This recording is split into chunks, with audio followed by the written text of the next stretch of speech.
Қостанай қаласының орталықтырылған кітапхана жүйесінде берекелі дастархан челленджі басталды. Александр Сергеевич Пушкин атындағы қалалық балалар кітапханасының қызметкерлері челленджге қатысып, сіздерге қазақ асханасында дәстүрлі салттық наурыз көже дайындауды ұсынады. Ұлыс күні қазан толса, ол жылы ақ мол болар.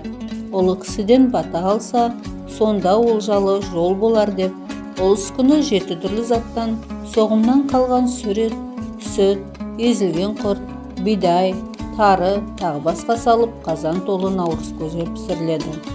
Ал қойдың басын салсаңыз, ол ауыл ақсақалдарына тартылады.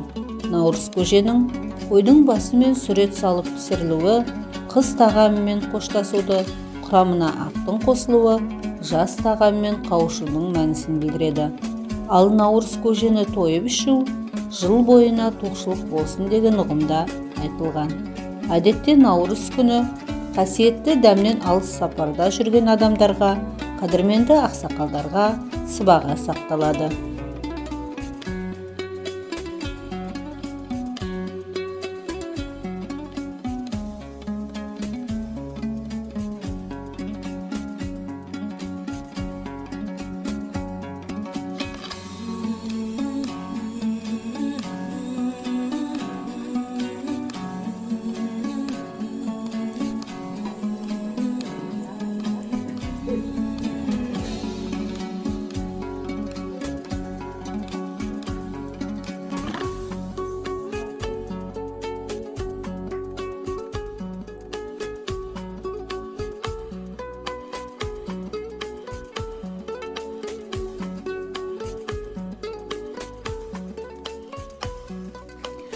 Ұлыстың ұлы күні құтты болсын, достар.